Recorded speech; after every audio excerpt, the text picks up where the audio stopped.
Okay, so my last video that I uploaded, I don't know what the heck happened with the audio. When I checked it before uploading it, it was fine. And then when I uploaded it, the audio was gone. So thank you to that person that unfortunately I deleted my video before screenshotting the user that commented that there was no audio, giving me a heads up. So thank you for them if you're stopping by again. But just to kind of like recap, I guess I missed all the because I don't keep on top of rumors like I did before because I feel like everything's just a little bit slow right now, especially when it comes to stuff that is a little ways away from actually getting here. So I don't want to get my hopes up and then having to kind of be disappointed like last year. So apparently, a S27 series is going to finally have a small Pro phone. That's what we were expecting for the S26 with the S26 Pro, the massive increase to the base model. Obviously, that didn't happen. The rumors at the time suggested, the rumors at first suggested S26 Pro, S26 Edge 2, I guess, and then the S26 Ultra. That was going to be the 26 lineup. And then it was like literally within a span of a month or so, those rumors were scrapped, and I was like, okay, it's just going back to the normal lineup of the base, the plus, and the ultra. There's no more edge. They're canceling the edge. They're not going with the pro. They're just going to keep all the same things going with the base model. So it's kind of happening again, except this time there is no mention of an edge sequel. But it looks like the rumors again are spreading that there's going to be a S27 Pro. It's different though in that people are saying there's still going to be a base, there's still going to be a plus. It's just that there's going to be a pro and an ultra, and apparently the pro is going to be 6.3, 6.4 inch, so a little bigger than the base if they still have the base, and if this phone is actually real. And it's essentially going to have all the features of the ultra except the telephoto, I believe, is going to be different. That's what rumors are suggesting right now. And it's not going to have stylus. And it's going to have 5,000 milliamp hour battery, and then the Ultra might go up to 5,500 milliamp hour battery. So we'll see. I don't know. These are the S27s. They're going to come out late January, February of 2027. So it's still, yeah, enough time away for, next month these rumors could be scrapped and be like, okay, there's no pro. It's the base 27 is going to be the exact same as it was since the S22, something like that. I'm pretty sure that's what's going to happen. So I'm not really holding my breath on these things. I just wanted to give a little, some quick thoughts. I think by now, so there. What am I trying to say here? I feel like each company has their weak spots, and when it comes to Samsung, their weak spots are change. And that's a pretty big one, especially when you're increasing prices, you're asking too much for from your consumers, your fan base, and you're not giving them anything in return that's worth it. And I feel like if these rumors were true, it'll be the first step in the right direction in a really long time. The base S should have been updated a while ago to compete with the base iPhone, even the base Pixel, since maybe the Pixel 8. I would say for sure the Pixel 9. That thing is really great, especially the Pixel 10. I think they did a lot of good with the Pixel 10 over there. People are complaining that, yeah, some of the lenses, to compensate for the third lens, you gotta downgrade pretty much all the lenses over there. But when I used the Pixel 10, I loved it. I think it was pretty great. I don't use I don't go to Pixels for video. I go to Pixels for camera, and I'll try to find the video from my main channel and post it here. My experience using the Pixel 10, I loved it. But also, just kind of going on that tangent, the G2, the Pixel Snap, you would have thought that maybe Samsung would have scrambled and added their own version of the Pixel Snap to their S27 or S26 lineup, just to kind of keep on the same level of competition with them.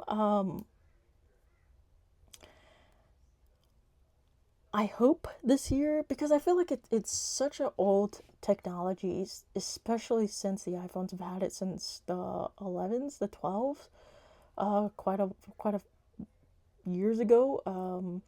So I feel like starting from there, it should have started picking up with the competition much sooner than it has since 2025 with the Pixels.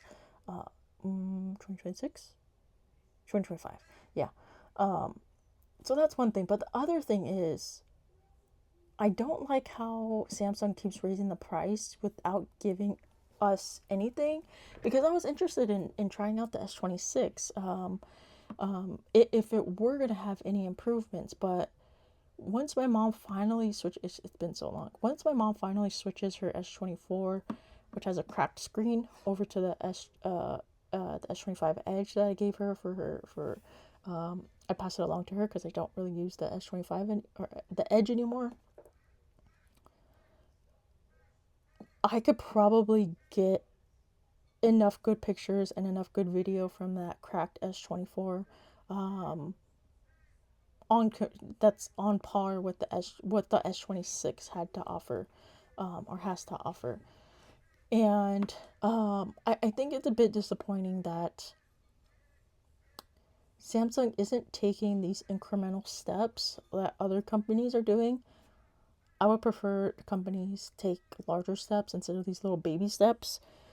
But when your competition is at least moving forward in some capacity, you should be doing that too. And I feel like Samsung is very stagnant right now, in that I don't know if they don't want to move forward, or if that they're okay with staying not necessarily the same, but just not doing enough to make even a small step forward. I don't know. I know that doesn't make sense, but for people that are really into Samsungs, I think you kind of know what I'm saying.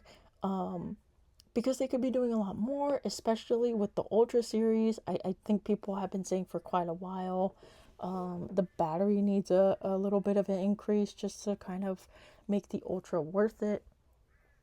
You okay, Draco? Are you a little hot?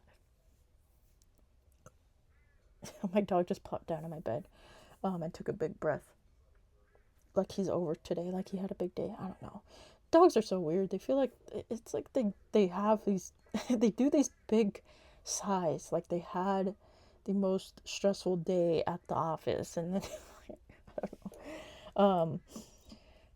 Anyway, yeah, I don't know, because it's also the same thing in terms of, I think it's a little bit more noticeable in their S series, because it's supposed to be their premium lineup, right? And not including their foldables. But it doesn't really seem so premium, and the price increase for the S26, I think, and then they kind of blame it on increasing from 128 to 256. But I believe if you start off with the 128, I think it was, let me see what the prices were for, if I could find them. Let me see. Let me do S25.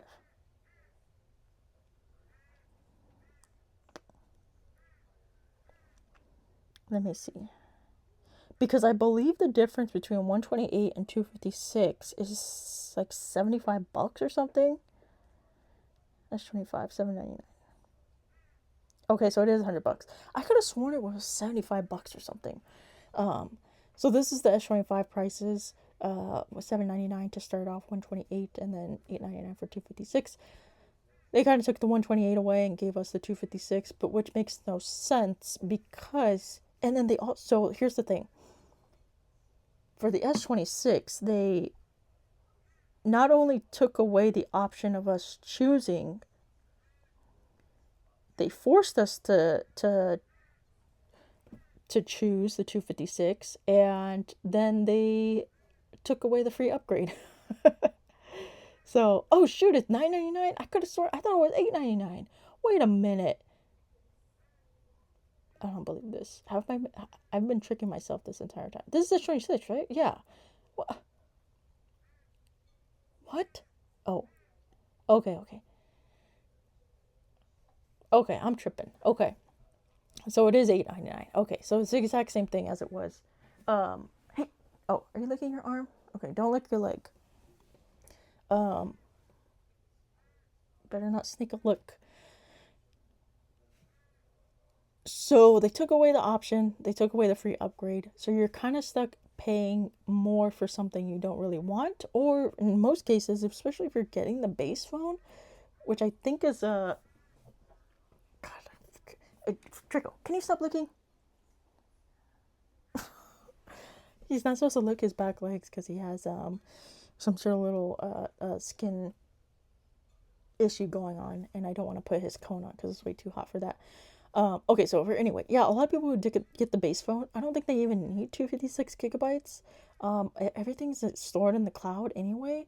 So 128 is a perfect entry gigabyte option, and it's the cheapest option. So I'm glad that they put it down now, but when they launch it at $8.99 and then they go it because obviously it makes no sense for them to give you the option to do a free upgrade to the 512 gigabytes, because then you're getting you're getting too much. That's way too much. That's almost a terabyte, and there's no way you could get that for without any increase in price, because that's, I guess, blasphemy in the corporate greed world.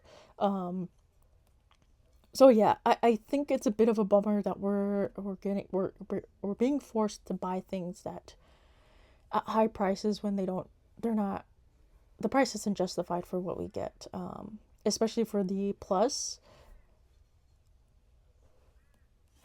10.99 for the plus phone. I don't think so. Especially again, there's not really much improvements for that.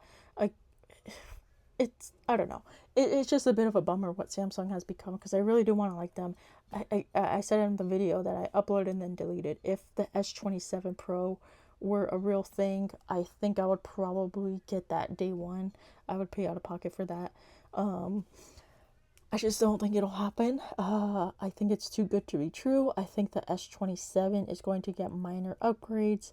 I think they're going to get maybe a silicon battery. Maybe that's what their big thing is going to be next year. And that's going to be it. And I don't know if they're going to get the MagSafe. I feel like it's going to be either or, silicon batteries or MagSafe. Or horizontal camera bar like on the picture here, or it's going to be the remainder or the same vertical one. I don't know what's going to happen right now. Again, I'm not taking these rumors too seriously, because if I do, then I know for sure I'm going to be super disappointed when the real thing comes out in 2027. So that's it for now. If you stop by, thanks for stopping by. If you have any thoughts on this, if you have any thoughts on Samsung in general, if you're happy with them, if you're kind of like a lifelong user and you're kind of like a little, disappointed with them recently, definitely let me know. Because it's the first Android I used after about 10 years or so with iPhone. The Z Flip 4 was my first intro to Android, and I really enjoy it. I really enjoy the One UI. Pixel is doing a great job from keeping me away or keeping me excited, because they're pushing Gemini a little bit too much over there, and at least Samsung is just a little bit. They're still incredibly obsessed with AI, but at least One UI isn't so AI focused in your face like Gemini might be for the Pixel 11. So I'll keep all of that in mind as well. And then with the new iOS 27 update, it's just a lot of AI stuff. It's pretty cool. I'll do a separate video on that. It's not even pretty cool. It's just so stupid. I don't use any of it. Except for maybe the wallpaper, which I'll show you guys in the next video. But that's pretty much it. Again, if you stop by, thanks for stopping by. Let me know what your thoughts are on this on all S27 stuff, on all S26 stuff, Samsung stuff in general. Let me know. I'm always interested to see what other people are thinking.